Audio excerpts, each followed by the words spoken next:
What are you dancing today, Peter?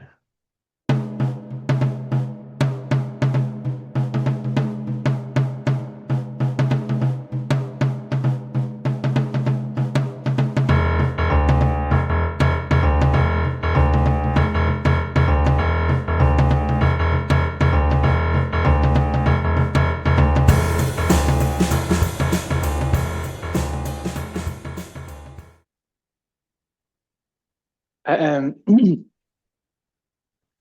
I was actually thinking about the authentic movement practice. We haven't really spoken about that. Me and Yari, we attend this, and you organize as well with Stilo, this authentic movement practice group. And And with Larissa BK also. yes, sorry. And it's a nice group, and there's some regulars as well, like Alice, Mackenzie. Um, and myself, like at the beginning, at least when I was in Sweden, in Stockholm. But I had to think, like, because in there you're moving because of what feels authentic, what comes up. You're just and also not moving, right? Like there's an invitation to not move at all and just wait. And if something comes, it comes. But I was thinking now because of this week's episode on consent and invitation. What would it be to do a similar practice, but to dance what you're invited to dance? And I was doing that at the moment. I was sort of looking for what do I feel invited to do? Rather than doing what feels or like comes, but to do um what I'm being called or asked or permitted or allowed or feel comfortable with, I'm consenting to. What kind of movement, what kind of qualities and bodies. And it was interesting because at the beginning I was just in my room alone and I was finding little dances. And then I looked over to you at the screen and I found this dance with the hands, which I don't feel like I invited into the room. I feel like it came from you. It came from an invitation that was sort of, Hmm, yeah. How about you, Yari? What are you dancing today? I think I am dancing. I'm dancing the new space a bit where I am, Mhm. but also the potentiality of the new space. Mm, Mm. What it could be, could become. And I had the same thought as you about this inviting, mm, like what I am invited to do. yeah. Um, and that it's so interesting because I saw you also speak about that, I think, in the podcast. You dance so much in the public space where definitely there is no invitation to dance. Hmm. It's an effort to dance in public space Yeah. because like this, uh, the, yeah, there is an against to consent.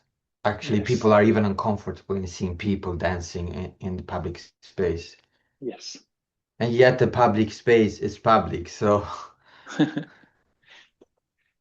But almost, I think that public is made up of those consensual relations. I think what you're maybe more speaking to is a sense that the public space has become stuck. It's just one type of consent that is permitted, and it feels highly governed through police, through codes, through norms. It's the public space doesn't feel very malleable. It's not renegotiated, which is something I think in relation to consent. It's something we're doing all the time. We're constantly negotiating and renegotiating those yeses that we find within a dance context, and trying to, yeah, always listen. So it's a dialogue rather than a monologue type thing. I mean, you must experience Mm, this when you're following within tango. Like it's not, it's never it's never a static sort of consensual relationship. It's constantly in motion, maybe. Would you agree? mm. Absolutely. Yeah, yeah, yeah. This is, it's never I'm following it. Well, it's also like the leader following me somehow. Mm-hmm. And and that's it's also in relation to abilities, I would say. What I Yes, yes, yeah. what I Which, can do is yes, which you can do. the Like what permission styles? goes to what I think I can do or what Mm-hmm. I do. Yeah. Which actually, when I was rereading sort of the notes on this, and it had this sort of what kinds of inside and outsides do Mm. different invitations produce? And are they important? Is it important that some people feel outside of a dance? I think it's obviously in the context of consent. There's like a there's like there's a worry, right? Like people shouldn't feel excluded, or mm, yeah, that they can't participate in some way. However, I think a lot of dancing has to do with finding um, unique skills or knowledges that allow for a certain dance. That doesn't mean that people can't dance in general, right? It's not exclusive to dance as a whole, but it is finding exclusive pockets within dance that um, provide like a very nuanced language. It just occurred to me when you were saying like, what is the skill? Like, what's possible? Um, can I do this step? And the person will uh, feel included in being able to do it because they feel comfortable doing it, type thing, right? I think also in dance there is a lot of like challenges are also very welcome generally. Like we like to be challenged, no? Absolutely To true. learn. That's why consent sometimes is a bit tricky because there's a risk to maybe uh, I'm thinking about how touch and in dance and consent work. It's Hmm. that is the most maybe stereotype way of thinking about consent, but like touch is part of the dance. Yes. And of course, as to be consensual, but it's another kind of consent in dance, Yeah. or it's another based, or it's another like.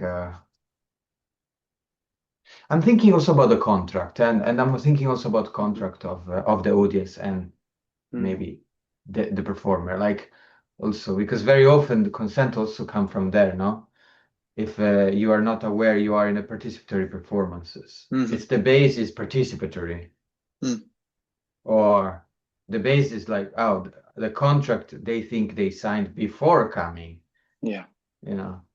And then how do you renegotiate a contract while they're there Yes. in that sense? And it's a beautiful uh, making space for the audience to speak. I don't know what that means really, but you know, to Yeah. look and Yeah. reacting in Yeah. relation to that. Yeah. Because it's also, it's not about like But it's an interesting place of participation, right? Like uh, it's not full agency, and it's not, or maybe it is full agency. Maybe agency isn't really the condition by which it's measured, but the exactly, like we want to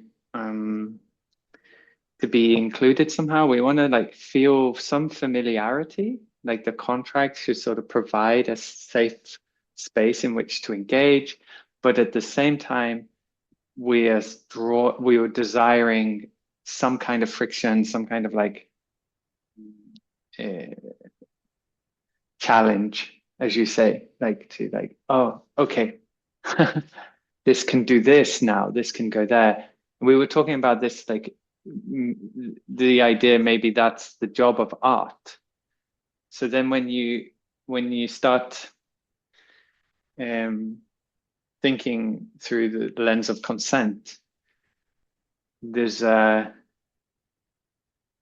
there's a huge emphasis then on how do we make that mm, challenge to what is understood as the what I'm opting into be ethical in a way? How do we make it somehow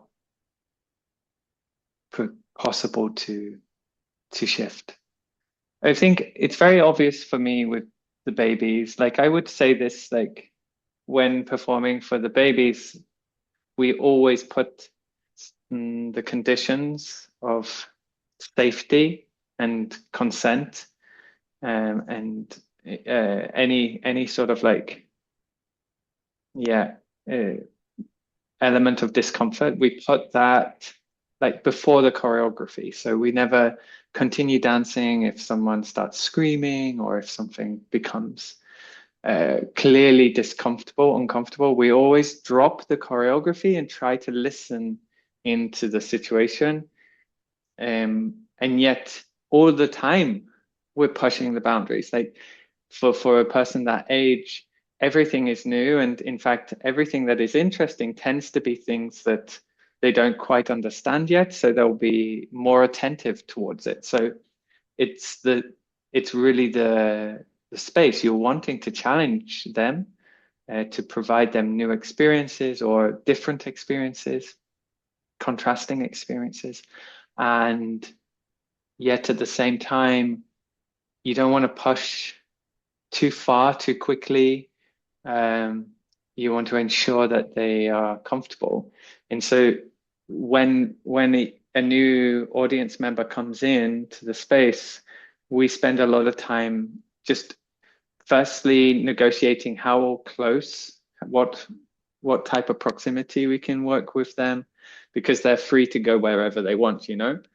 And then once we gain a comfortable proximity, and then we start to introduce less normative bodies, maybe bodies that make sounds that are peculiar, or shapes and dynamics or textures or qualities that are sort of unfamiliar, and we see how far we can go.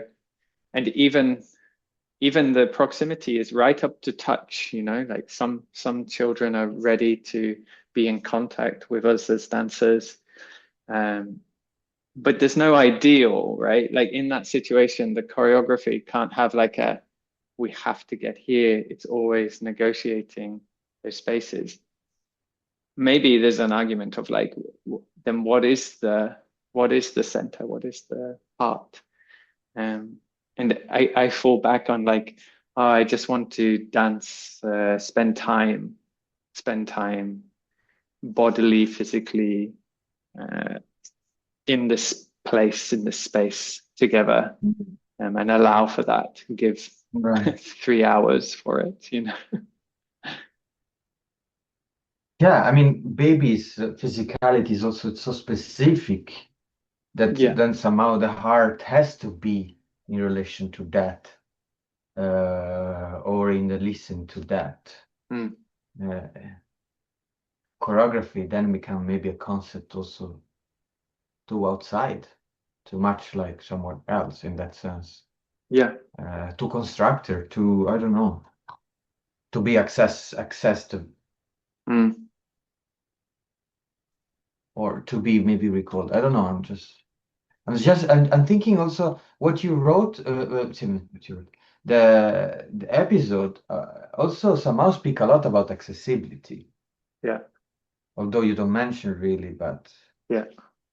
when outside or in, like who understand who feel is understanding what they are saying. I mean, this is one of the inviting the audience to be part of the performance, even just in watching, to feel Hmm. like Yes. they are somewhere in an experience that they can understand themselves. It's one of Hmm. the most difficult part Hmm. of any kind of performance, if it's a more experimental, let's say. Yeah. If it's something, what I mean experimental, I mean like that people are not used to see. Now that Yes. they are not used, so they can't. What do we do when the audience really can't grasp all the maybe quote reference? And I'm Yeah. speaking of quote reference also aesthetically, like Yeah. what we are so used and we are busy with. And sometimes it's also other colleagues they can't. Hmm. Sometimes even the dancer in relation to the choreographer they can't. Yeah. You know, Yeah. like it's also possible all that, but the audience is just feel to me like this. The audience can't feel stupid. You know what No, I no, mean? no. That's but this happen very often, and it's also a question of judgment. I do feel like Yeah. maybe when the audience is about to judge, then or they judge very badly the performance, or they feel stupid, or it's the same, but in different timing.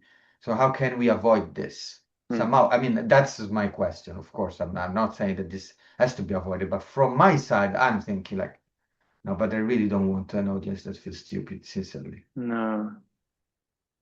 I so I have two things. I was thinking, how I was saying like put the choreography second, and of course that having the ethics at the top, that's a choreography, right? Maybe it's an ethical aesthetics.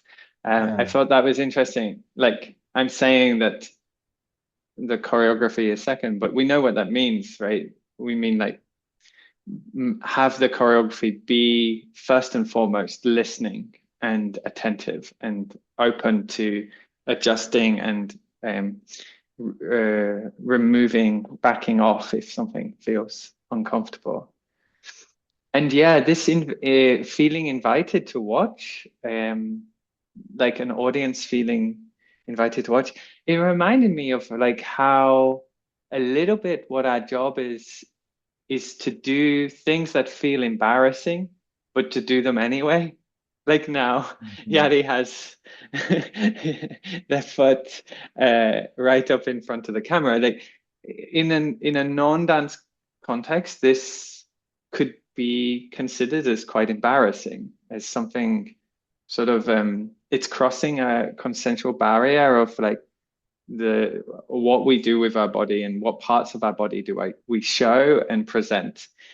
And the job, I think, of us as performers, as dancers, is a little bit like to do those things, but to make them feel inviting. Like, I am going to let you look at my body. I'm going to Yeah. let you look at it. Just that in itself is already quite the quite the strange contract that we are like permitting. Um, for people to make focus on movement, on moving in a specific way, on a body being in a specific way. Um, and it was Jonathan Burrows who said this like, oh, dance is it's quite embarrassing what we do.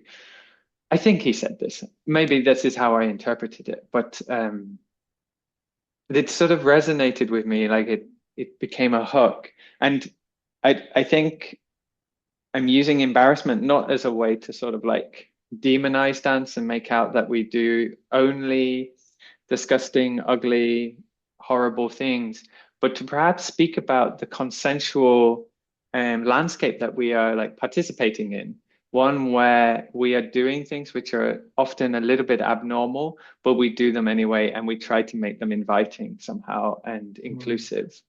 And you're absolutely right. Like, um, there's plenty of occasions where it doesn't work, and the audience feels stupid that they don't understand why we would work, move, perform in a certain way. Um, I kind of believe that that's the fault of believing that dance is just movement, Mm. that the art form of dance is movement, and that's its only material. I believe that dance is more relational than that. It includes touch, actually, in a way, you know, in the sense of um, encounter is so much part of dance, and by focusing solely on movement, which we've done for such a long time, I believe we started to create abstractions which aren't very helpful for what dance can do, and how it can make a person feel, um, well, not feel silly, not feel stupid. Um,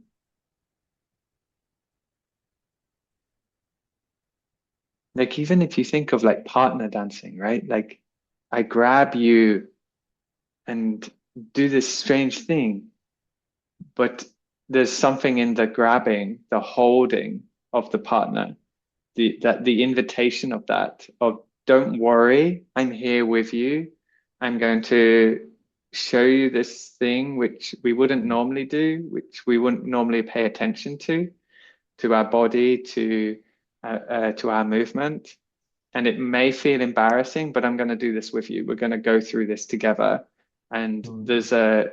and within that invitation, there should be a constant negotiation of like, is the person too uncomfortable? Mm.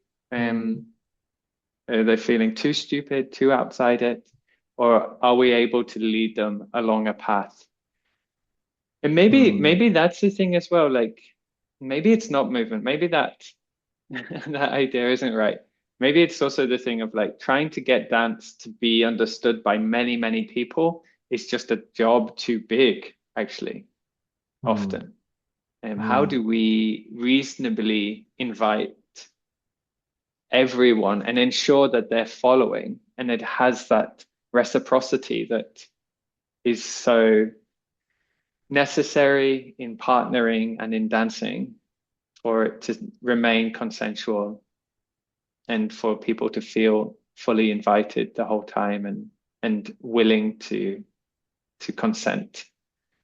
Like, if there's 1,000 people, how do you hear when someone is not with you anymore?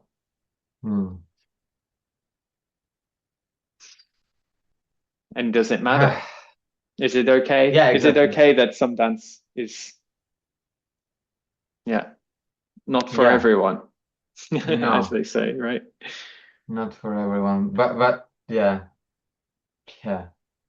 I mean, working with a audience expectation, it's also might also be problematic. Like, Yeah. y- first, because go to see a performance having expectation is the worst you can do, basically, in the Yeah. sense that, like, uh, and we all do. So I'm not judging, but like, yeah, I'm like, I choose that performance, so somehow from the choosing, and most of the time I have expectation,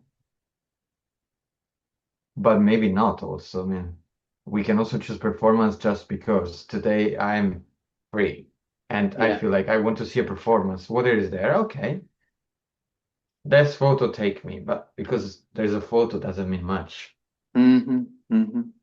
I wonder how this like expectation feeds into this consent, um, invitation, Yeah. participation, accessibility. Yeah. It's true.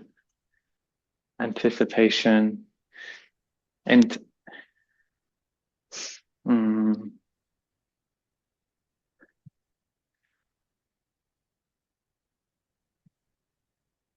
I mean, a little bit like this is why when I was working with Sarah and Lindström, I was like very interested by this idea that we all have a relationship to dance. Like even if we have no professional experience or aren't even an audience of dance, um, we we all have this relationship, and that's kind of the expectation, right?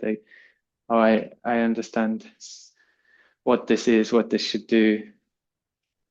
You think the trouble is often people come to a dance performance in a theater, or any of a dance, perhaps even, but connected to the tradition of theater, which has this clear tradition of explanation and resolution, these clear Right. dramaturgical um, uh, playbook almost contracts. Um, and even there, that's not true. You know, they challenge that as well, and it's questionable. But for dance, it's even more likely that it's unknown where it will go and what it's what it's about. It might not even have an about. It might not have an end in a traditional sense.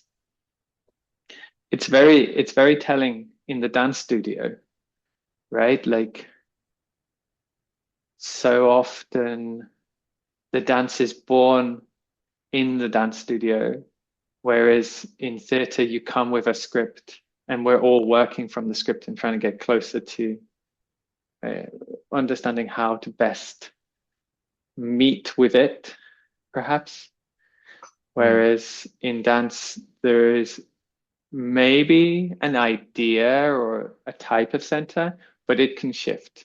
Like it can become radically different.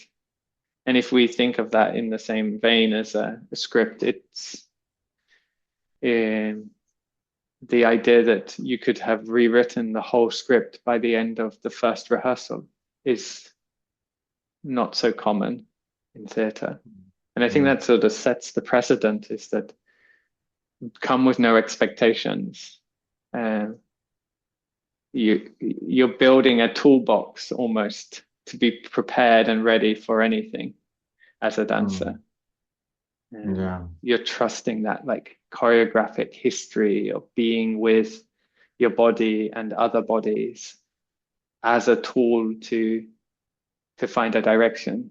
Rarely would you prepare a character to come to rehearsal with, right? Like I've read the script and I'm going to play it like this. This is I've prepared some um, mannerisms or ideas of costume, maybe, or of direction or movement or tone, voice. Mm. You would tend to come quite open. Mm. Yeah.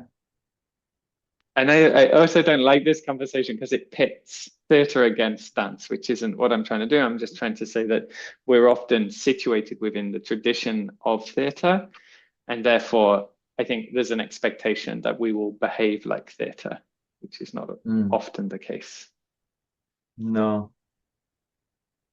Or at least because I mean, in the more traditional dance, it's still very strong the narrative of a storytelling and so on.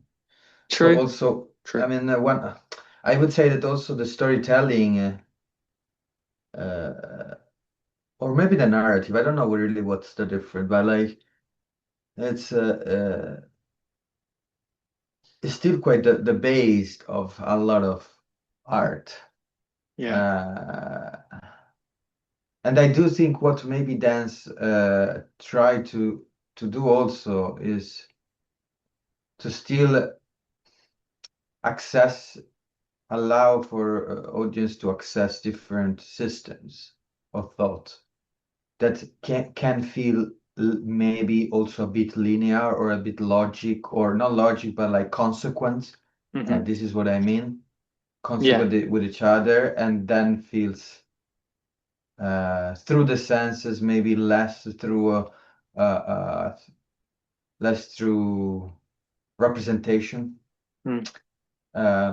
That that can make you enter the piece without, maybe you still think, maybe you have a lot of question, but it's not like this means this means that's what is the message, Mm. or what is the resolution. Mm. Mm. And I mean, what we're talking about, like I was talking about movement earlier as being like the definitive um, material of dance, and Mm. now we're talking about its relationship to theatre, and then it's really great this remembering that, of course, there's a huge amount of dance that is about storytelling as well, especially the balletic tradition has this sort of history. And these are also grand narratives of what dance is and should be, and how they shape our understanding. And I think this is something that we're all contending with in one way or another, be it someone who has no professional experience or has a relationship to being a dance audience, or be it to us as professionals. We're constantly trying to um, so take a litmus test, or like give a sense of what is the zeitgeist of what dance is or could be today, and then work with that, be beside it, dance alongside it somehow. Yeah, these sort of grand narratives that sort of form and inform and shape um, our general understanding of what dance is. And they're really important. I was thinking how the idea of dance as movement, it really provided a lot of like openings to extra space of what dance can be. And now we continue that dialogue, and I'm probably overlooking a grand narrative that is extremely strong now that many people are questioning, and maybe I'm not questioning. Hmm. Hmm.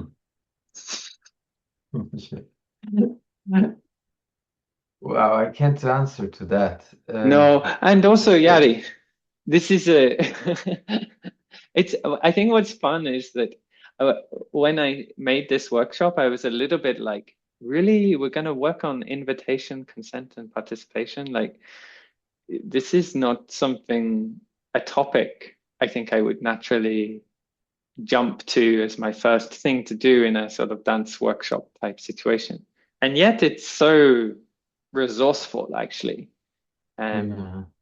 and it ties a lot into that when we were looking at stages and where we dance and how, and what kind of contracts, as you brought up, we use with different publics and different persons. Yeah, the the sort of expanded peripheries of dance, the Mm. expanded choreography of what makes dance. It's always, for me at least, so rewarding and so generative to think around. And I genuinely don't have any uh, idea of like what it I like. I'm still thinking. Yeah. Yeah, it make me think it in your baby performance, you always have to handle like the parents of the babies. You have Mm. to always like address them to address the baby. Almost if you can't really go directly to the baby, but first you have like one of the uh, parameters are just like that I even don't know if you consider as audience somehow. Yeah, yeah, You no. know, Yeah, I don't consider them audience, but the guardians, the adults, they of course affect the audience so much. So the child, the baby is the audience, and then the mood or in which way, what the guardian provides them to be able to attend the performance. But there you're really touching on. So with the guardians, we're constantly thinking about expectations and how to secure them in the new expectations that we want to, or like to aid their expectations somehow. Whereas the children, no expectation, right? They don't even know they're coming, probably, right? And that's very different. And then often we say like uh, the guardians tend to understand it once they've seen it. Anyway, yeah, it's a pleasure. It See is. you next time. Okay. See We'll you continue all. talking about baby Yeah, we performances, will. maybe. Yeah. Thank you everyone for watching and listening. Yeah, and maybe we join in a study session together soon. Yes, please. Message if you're interested in studying composition with us. You. Yeah. All right. Ciao. Hey, though.